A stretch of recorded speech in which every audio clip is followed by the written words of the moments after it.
Mireu que n'és de bo i agradable conviure els germans tan ben units. És com un bàlsam sobre el cap, s'escampa cap a la barba d'Aaron, i deguta fins a la vora viu dels seus vestits. És com la rosada de l'Hermont, que s'estén fins a les altures de Sió. Allà hi dispensa el Senyor la benedicció, la vida per sempre. Bona tarda, benvingut al nostre culte.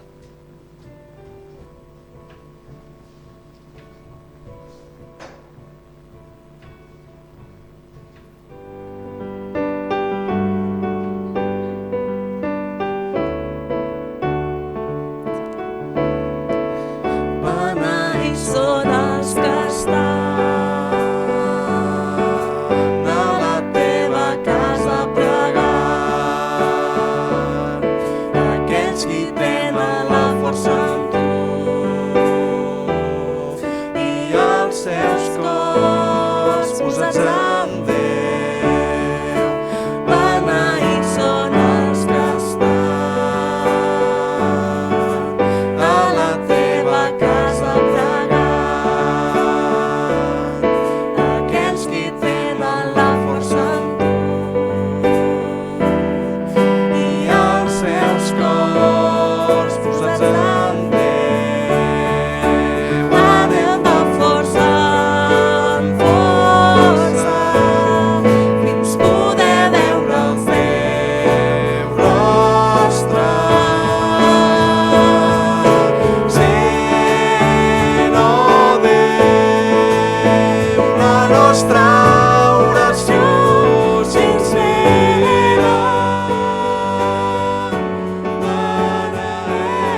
estar enmig nostre una vegada més, Senyor.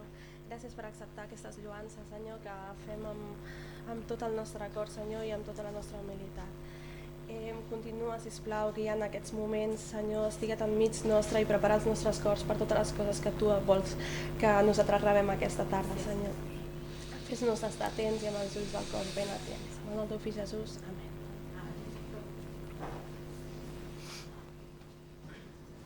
Podeu seure. Bona tarda a tothom. Hem començat ja el nostre culte amb aquestes paraules del Salm 133 i amb aquest himne de que és agradable estar tots junts trobant-nos al final de la setmana o al començament de la setmana, ja diu que és començament de setmana o cap de setmana, no? I de poder estar junts per lloar i adorar el Senyor i que els que es troben junts per lloar i adorar el Senyor i els que tenen el cor posat amb ell doncs són beneïts, i quina millor manera doncs, de començar aquest culte i aquests moments doncs, amb aquesta convicció. Volia també compartir-vos un tros del Salm 136 que parla de l'amor de Déu. Avui d'alguna manera o altra sentirem a parlar de l'amor de Déu i seguirem amb el tema de les paradoxes. Diu així el Salm 136: Doneu lloança al Senyor perquè és benigne, perquè és etern el seu amor. Doneu lloança al Déu de Déus, perquè és etern el seu amor. Doneu lloança al Senyor dels Senyors, perquè és etern el seu amor. A l'únic que ha obrat grans prodigis, perquè és etern el seu amor. El qui creà el cel amb intel·ligència, perquè és etern el seu amor. El qui estengué la terra damunt les aigües, perquè és etern el seu amor. El qui creà les grans llumeneres, perquè és etern el seu amor. El sol perquè regeixi tot el dia, perquè és etern el seu amor. La lluna i els estels per regular la nit, perquè és etern el seu amor. Donem lloança a aquest Senyor que té un amor etern per nosaltres.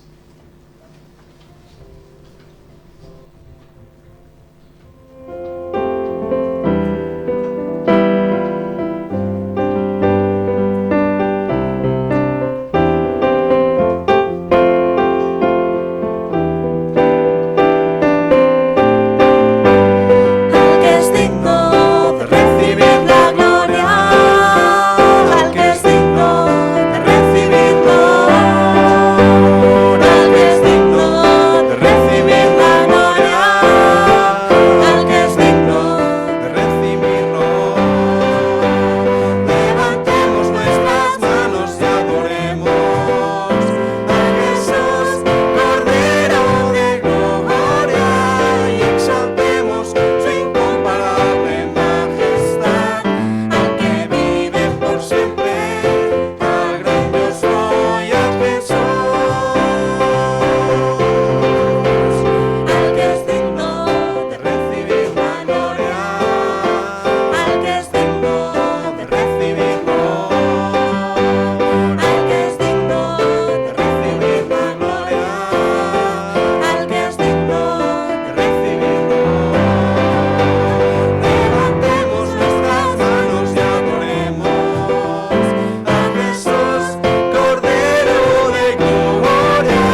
Gràcies, Senyor, per aquestes ofrenes que recollirem ara, Senyor.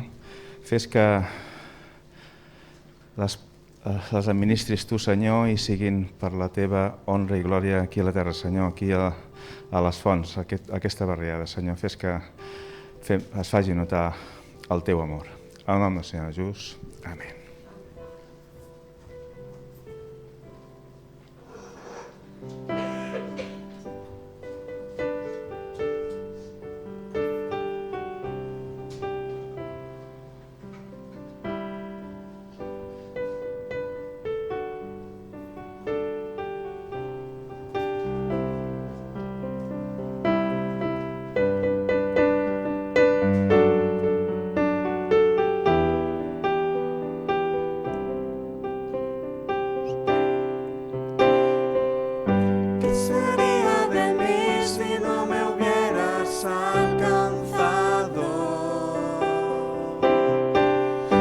Estaría hoy si no me hubieras perdonado.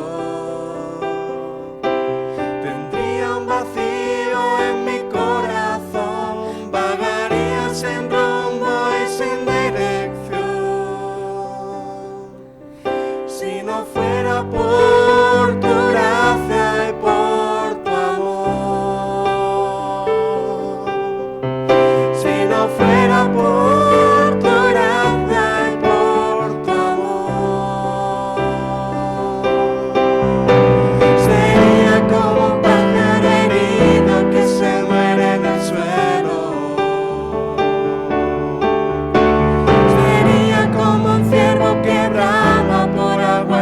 desierto.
Com haureu pogut veure a la diapositiva que enviem, que surt a l'Instagram i que enviem cada diumenge, seguirem parlant de paradoxes. Aquesta vegada, i com us vaig enviar ahir uns deures, basats com a protagonista a Jonàs. Les paradoxes, com veiem, o vam veure la setmana passada, sobretot el que ens va presentar l'Òscar i amb un text que ens va llegir el Joan, la Bíblia està plena de paradoxes. I les paradoxes tenen un motiu. Aparentment són de caràcter contradictori, no? Però realment el seu llenguatge una mica així enigmàtic, el que vol és crear una reflexió sobre alguna cosa important i rellevant.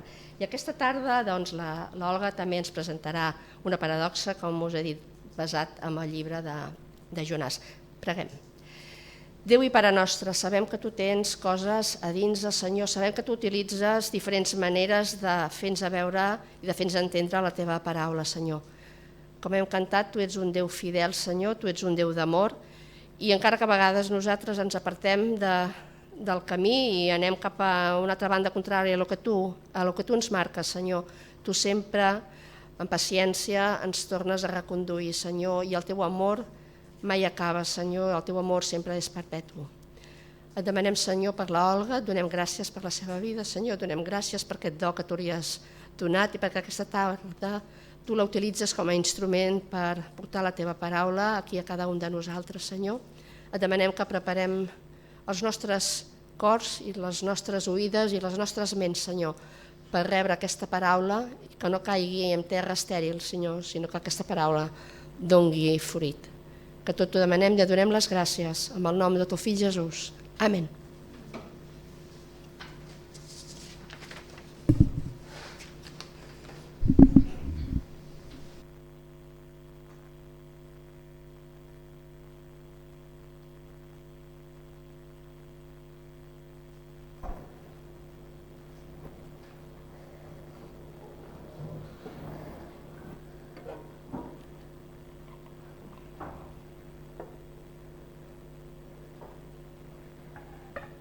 Hemos cantado, ¿se me escucha?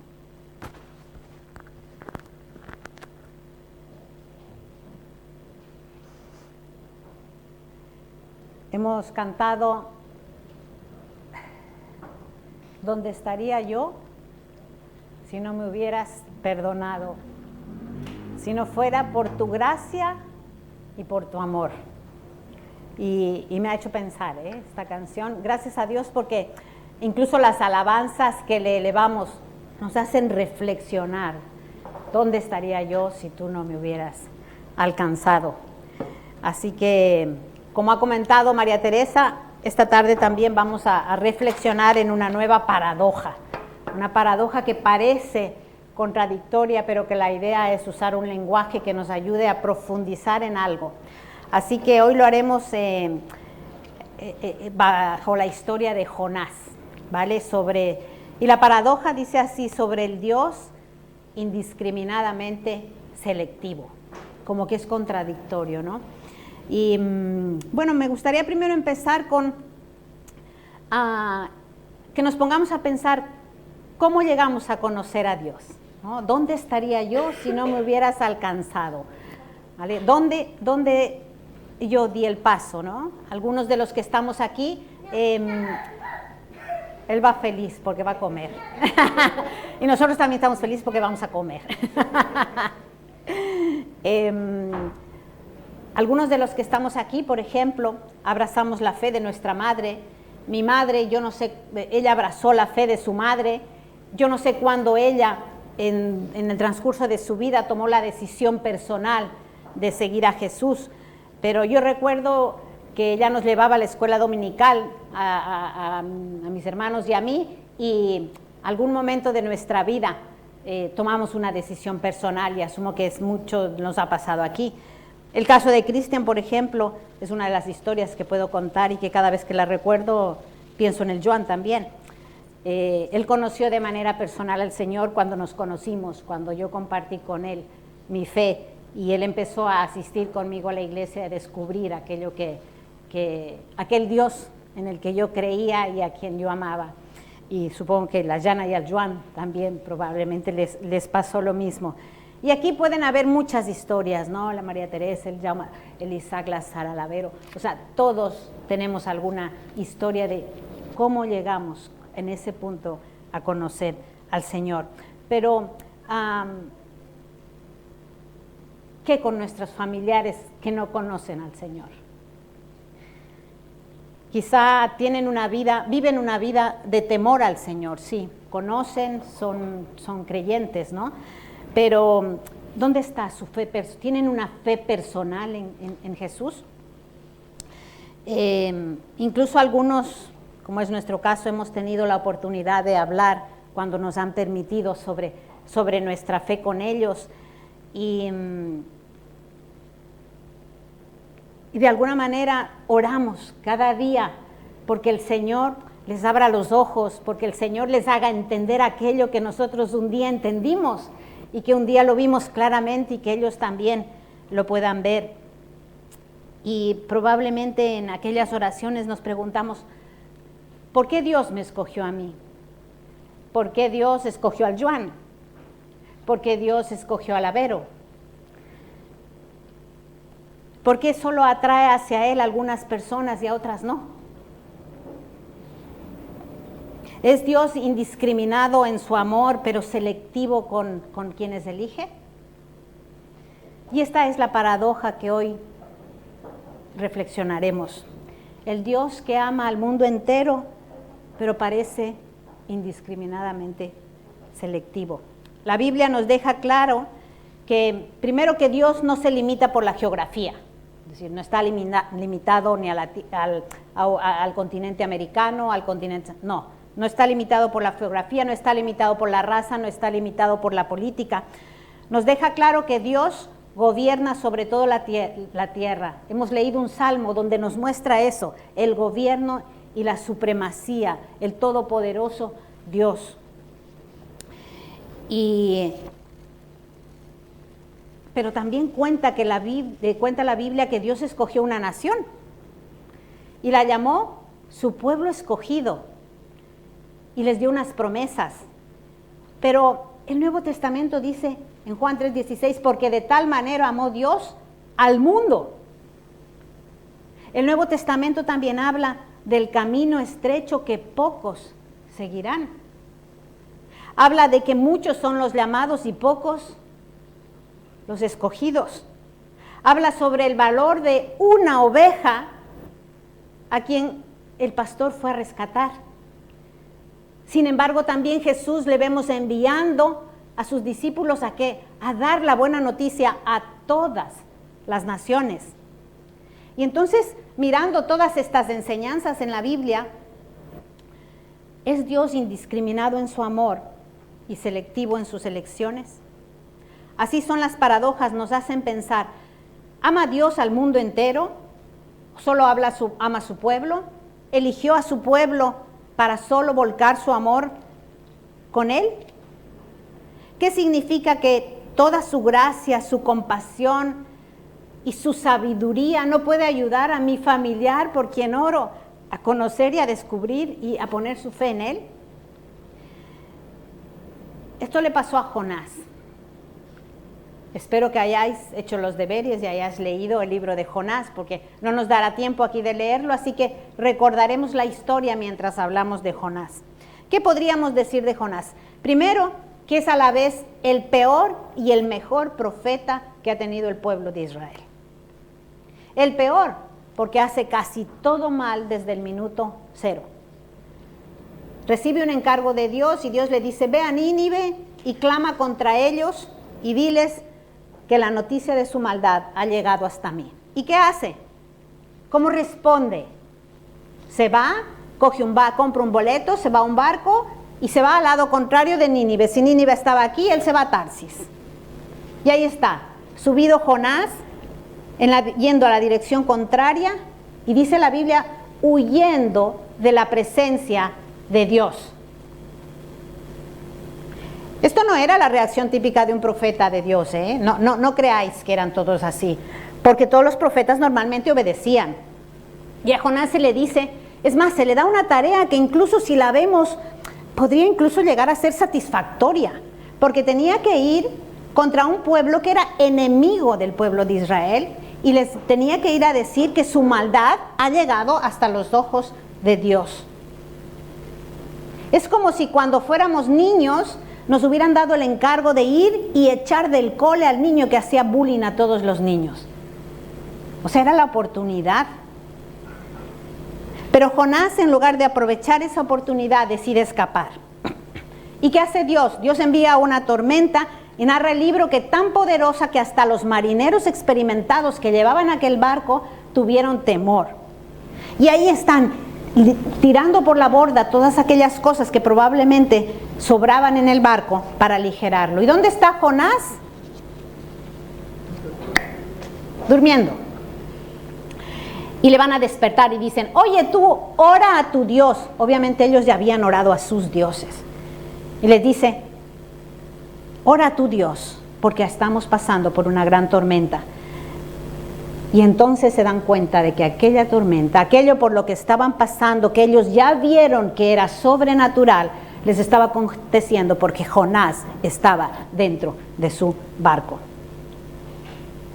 Y admite que él estaba huyendo de Dios y que el Dios es ese Dios que hizo los cielos y la tierra, y aterrorizados claman al Dios de Jonás y le piden perdón por lo que van a hacer, que era que tirar a Jonás por la borda. Jonás lo había pedido.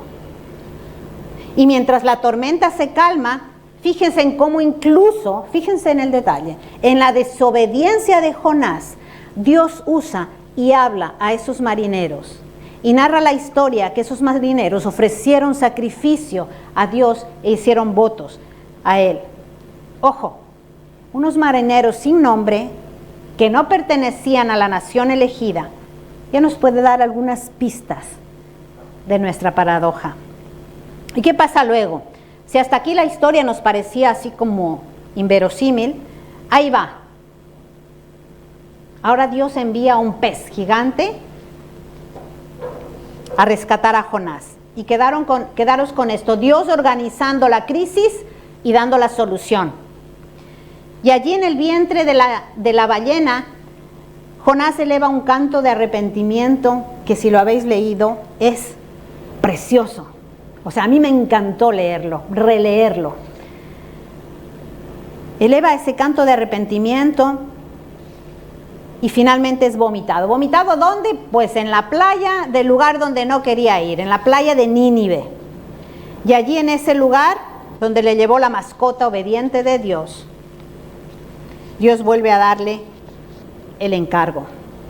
Más pistas sobre esta paradoja. Jonás no fue elegido por su coraje, por su fidelidad. Jonás se muestra como un cobarde. Jonás no tiene fe.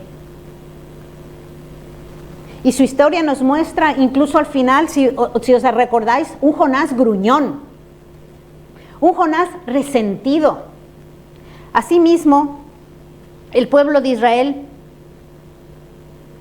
no fueron elegidos por ser una raza superior. Jonás tampoco fue elegido porque fuera especial. El Antiguo Testamento nos dice de Israel: el Señor te ha escogido de entre los pueblos sobre la faz de la tierra para ser su pueblo, su preciosa posesión. El Señor no puso su afecto en ti y te eligió porque eras más numeroso, sino porque eres el menor de todos los pueblos. La misma lógica aplica el Nuevo Testamento. Dios nos elige para ser parte de su familia, no porque seamos los mejores. Ojo, no porque seamos guapos, no porque seamos de una raza superior, no porque seamos españoles, algunos ecuatorianos, pero bueno. No. Él nos habla de su gracia y de su favor inmerecido y nos permite hacer parte de su familia. Y una y otra vez nos recalca esto. Pablo dice: cuando apareció la bondad y el amor de Dios, nuestro Salvador, nos salvó. No por las cosas justas que habíamos hecho, sino por su misericordia. Y eso es lo que nos muestra la historia de Jonás, a Dios preocupándose por todas las naciones, por una nación como Nínive. Ahí está Jonás, en la playa de Nínive, volviendo a recibir la comisión que Dios le había dado, la misión. Jonás tarda algunos días en proclamar el evangelio en Nínive. ¿Y qué pasa? el rey de Nínive responde. Dice que bajó de su trono, se sentó en el polvo, se cubrió de ceniza y cilicio. Eso muestra profundo dolor y luto. Decretó ayuno nacional, incluido el ganado, detalle. Y déjenme decirles, no fue un acto para manipular a Dios. Humildemente ofreció un ayuno, quién sabe, con la esperanza de que Dios se repensara aquel mensaje que Jonás había traído. Parece haber un verdadero arrepentimiento, y es más, déjenme decirles, ese rey y ese pueblo tuvieron una comprensión de la supremacía de Dios, del poder de Dios y de la justicia de Dios que ni el mismo Jonás había entendido.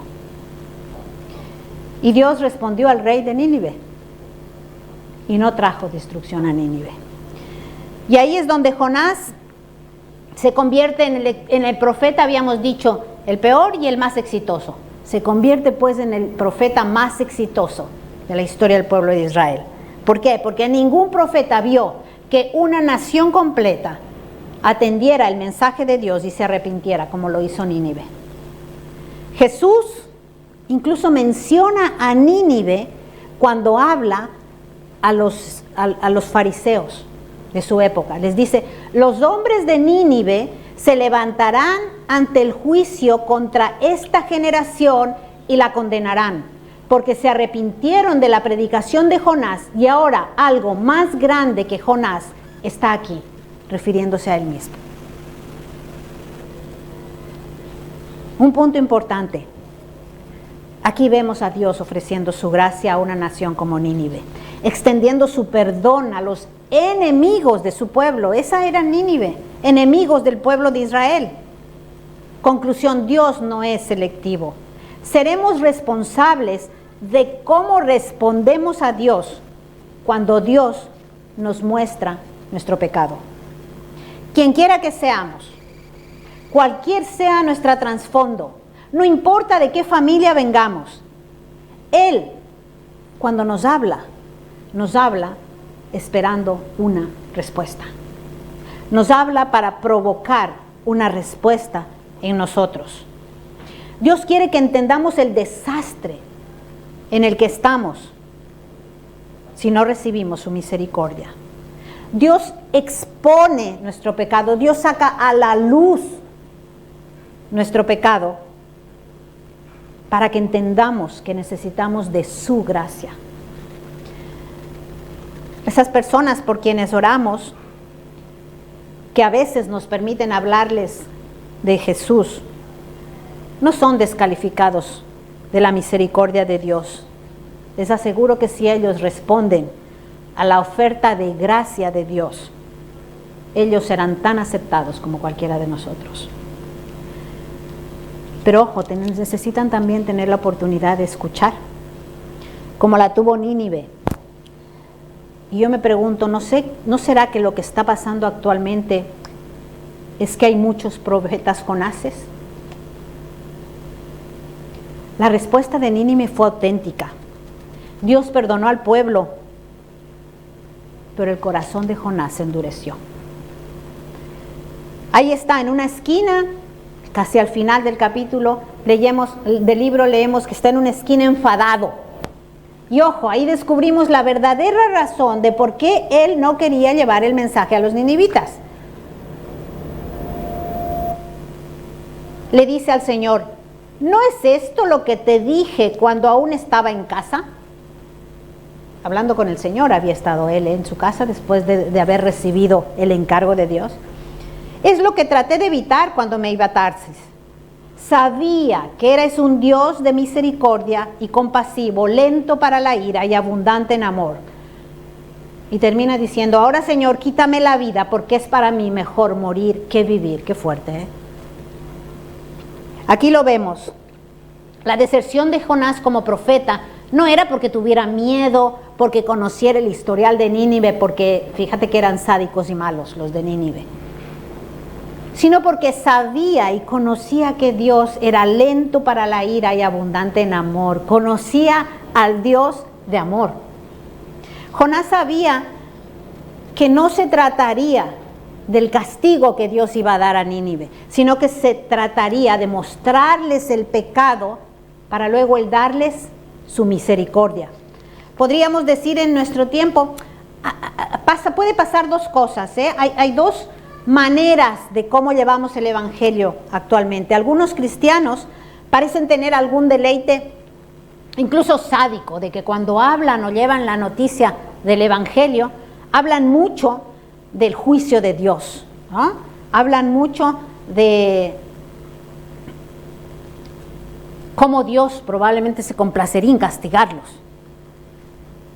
Y esto no nos muestra el Jesús del Nuevo Testamento, porque vemos a un Jesús sentado llamando a los pecadores, tampoco el Dios del Antiguo Testamento.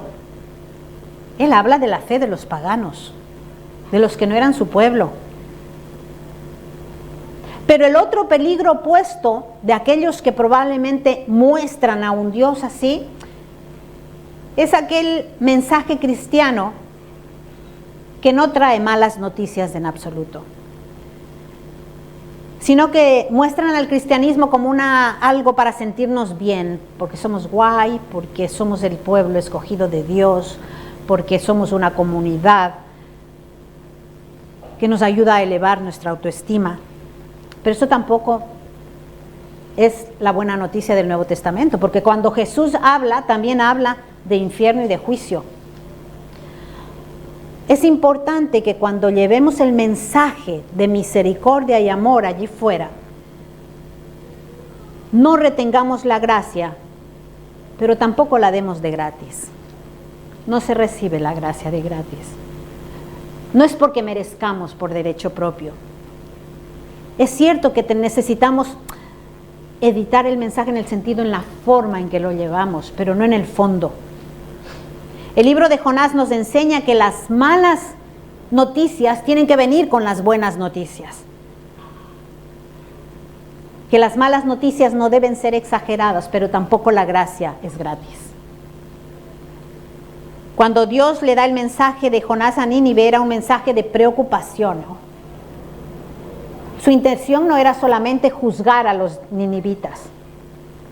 Porque ¿saben qué? Si Dios realmente hubiera querido, le hubieran enviado una lluvia de fuego y hubiera destruido a los ninivitas. Si esa era su intención, no era necesario enviar a Jonás a anticipar lo que les iba a pasar. Porque si él hubiera querido, lo hubiera hecho. Y Jonás lo sabía muy bien. Lo que Dios estaba haciendo al enviarles ese mensaje era dándoles la oportunidad de arrepentirse. Y Jonás quería, ¿saben qué pasa? Que esa misericordia solo fuera para el pueblo de Israel. Y a Jonás no le gusta el amor y el perdón de Dios sea indiscriminado. Eso no. Y no fue el único que pensaba así. A la historia de la Biblia encontramos a un Dios recordándole permanentemente al pueblo de Israel: ojo, bendice a los forasteros, ama a los extranjeros. Y en el Nuevo Testamento encontramos a un Jesús diciéndonos: estáis llamados a ser luz, a ser sal, a amar a nuestros enemigos, aunque qué difícil nos resulta a veces esto.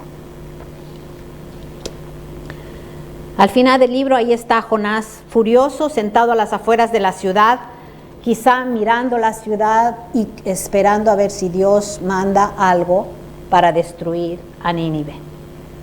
El calor se acentuaba, dice la historia, y le daba en la cabeza, y eso le hacía estar más enfadado todavía. Y además de proveer de un pez para que lo llevara a cumplir su misión, Dios provee también para cortesía de Dios una vid, para darle sombra a Jonás mientras está ahí sentado enfadado. Y eso Jonás le hace feliz. Hay un versículo que dice que Jonás estaba feliz debajo de su vid. Y entonces Dios, ¿qué hace? Envía un gusano a que se comiera la vid. ¿Y saben cuál es la respuesta de Jonás? Él dice: me voy a suicidar, me voy a morir. Pero ahí está Jonás dispuesto a maldecirle a Dios porque su sombrilla natural se había marchitado mientras los ninivitas disfrutaban del perdón y de la misericordia de Dios. ¿Cómo funciona para Dios elegir una nación y aún así amar a todas las naciones? El libro de Jonás acaba allí, no termina de aclarar esta paradoja, pero la Biblia sí. Jonás se queda ahí sentado luchando consigo mismo y Dios termina diciéndole: ¿cómo puedes estar tan afectado porque se murió la vid esta, que ni siquiera te preocupaste en regarla porque te la puse yo? Y no estar preocupado por 120,000 personas, mujeres y niños, que han recibido mi misericordia. Ojo, y aquí un paréntesis. Esta parte de la paradoja también probablemente nos debiera hacer pensar: a veces gastamos mucho tiempo, energía, dinero, preocupándonos por el techo que cubre nuestras cabezas, en lugar de preocuparnos por los cientos de personas que no han escuchado las buenas nuevas del Evangelio. El libro de Jonás termina y nosotros vamos a continuar navegando por la Biblia. La semana pasada, no vamos a leerla toda, tranquilos. La semana pasada hablábamos de Abraham. ¿Qué se le promete a Abraham? De ti haré una gran nación y te bendeciré. Todos los pueblos de la tierra serán benditos por medio de vosotros. Aquí vemos claramente a Dios, enfocándose en una nación, pero a la vez en el mundo entero, eligiendo a uno por el bien de muchos. El amor de Dios es universal, en el sentido de que Él ama a todos. Un amor que no tiene fronteras, un amor que no mira razas, un amor que no mira defectos. Pero a la vez es un amor particular, es un amor que elige. Ahí vemos eligiendo a un Abraham y su pareja, 2 ancianos estériles. Vemos ahí eligiendo a un pueblo pequeño, Israel, a quienes Dios les ama. Es que si hay algo asombroso en el Antiguo Testamento, es ese amor contra viento y marea que Dios muestra por Israel. Un amor compasivo, un amor celoso, un amor fiel. Pero desde el principio, a este pueblo, en esa promesa que le da a un Abraham, les dice: serás una nación bendecida. ¿Para qué? Para bendecir. Dios escoge una nación para a través de ella llevar su gracia a otros. Y si traemos esta historia a hoy, Dios escoge su iglesia, su pueblo, también para transmitir su gracia.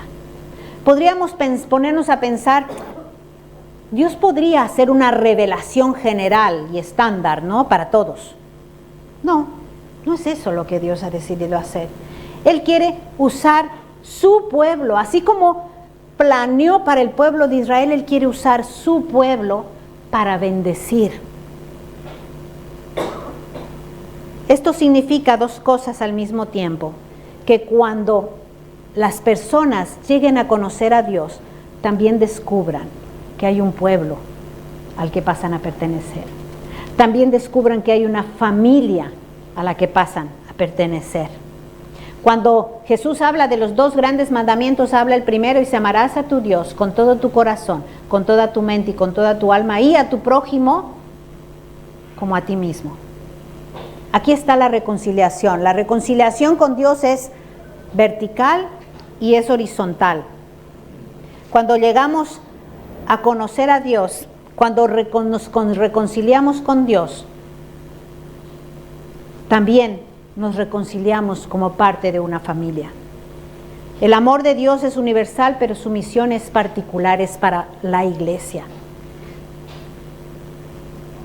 El Señor no solo atrae corazones que se conectan con Él, sino que crea una comunidad de personas que se aman entre sí, que pasan a formar ¿qué? Un cuerpo, dice, cuya cabeza es el Señor.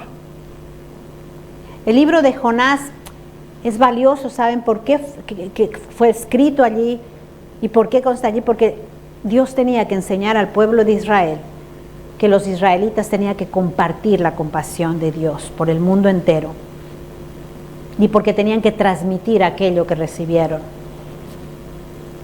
Nos enseña sobre la paradoja que al tratar de aferrarse a su identidad especial como pueblo de Dios, yo soy especial porque Dios me eligió como pueblo, Israel, ¿no? En realidad, ellos al quedarse cogidos de esto, de no compartir esa bendición, estaban perdiendo su identidad, su razón de ser. No estaban reflejando el amor de Dios y por ende no estaban actuando como el pueblo escogido. Lo mismo le pasa a Jonás. Si no estaba dispuesto a compartir la gracia, no era el profeta que Dios había decidido que fuera. Y si nosotros no estamos dispuestos a transmitir también lo que hemos recibido de gracia, tampoco estaríamos cumpliendo aquella misión. Todos necesitamos del perdón y de la misericordia de Dios. Pero ¿saben qué? Déjenme decirlo, Dios no está pasivamente esperando que todos vengan al arrepentimiento. Dios está comisionando, enviando cada día a personas a llevar el Evangelio, a mostrar su amor con hechos y palabras. Comisiona a su iglesia a hacerlo. Dios persiguió a Jonás y lo llevó hasta Nínive porque quería que él fuera el que llevara el mensaje. La paradoja de Jonás nos enseña que sí, Dios es altamente selectivo, pero también es indiscriminado en dar su amor. Él desea que todos lleguen a conocerle, a amarle. Esto es como una cadena, empezó con Israel y el pueblo de Dios tiene que continuar esa cadena, transmitir la gracia de Dios. Y entonces, la iglesia puede pasarnos que si rompemos esa cadena, podremos llegar a traicionar nuestra identidad dada por Dios. Una identidad en la que dice que somos colaboradores de Dios, que somos sal de la tierra, que somos luz. Pero como hemos visto en la historia de Jonás, Dios no se queda de brazos cruzados. Pero sí, lo que puede pasar a la iglesia que se queda de brazos cruzados es no formar parte de aquella gran misión, no formar parte del plan de reconciliación de Dios. Así termina el libro de Jonás. Jonás fuera de la ciudad, soportando el calor, enfadado, porque Dios mostró compasión y misericordia con Nínive. Y me recordaba esta parte al hermano enfadado de la parábola del hijo pródigo, ¿lo recordáis? Allí estaba él, también, no estaba fuera de la ciudad, aquel estaba fuera de casa, enfadado, fuera de la acción, del lugar de la fiesta donde Dios había mostrado un amor, una extravagancia, un amor perdonador, un amor, una compasión, una misericordia. Así que confío que el Señor nos haya hecho entender un poquito la paradoja de Jonás. Cuando empecé con algunas preguntas y quiero terminar con otras, a ver si nos hacen pensarse. ¿Con qué frecuencia sabemos lo que Dios quiere de nosotros y elegimos hacer lo contrario? ¿Con qué frecuencia tenemos entusiasmo por tener nosotros una relación personal con Dios, pero no nos preocupamos por ofrecer ese privilegio a otras personas? ¿Con qué frecuencia expresamos pasión por Dios, pero poca preocupación por las personas que no le conocen? ¿O con qué frecuencia acumulamos las bendiciones y no somos de bendición para otros? Que el Señor nos bendiga.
I fins aquí el culte d'aquesta tarda. I us voldria deixar amb un text de Lamentacions que ens recorda que la misericòrdia del Senyor no s'ha acabat, ni s'ha esgotat la seva bondat. Les renoves cada dia, és gran la teva fidelitat. El Senyor és la meva heretat, em diu l'ànima, per això confiaré en ell. Recordem que el Senyor renova cada dia la seva misericòrdia i el seu amor per cada un de nosaltres, però, com deia l'Olga, per totes les nacions i per totes les persones que el volen acceptar. Que tingueu una bona setmana.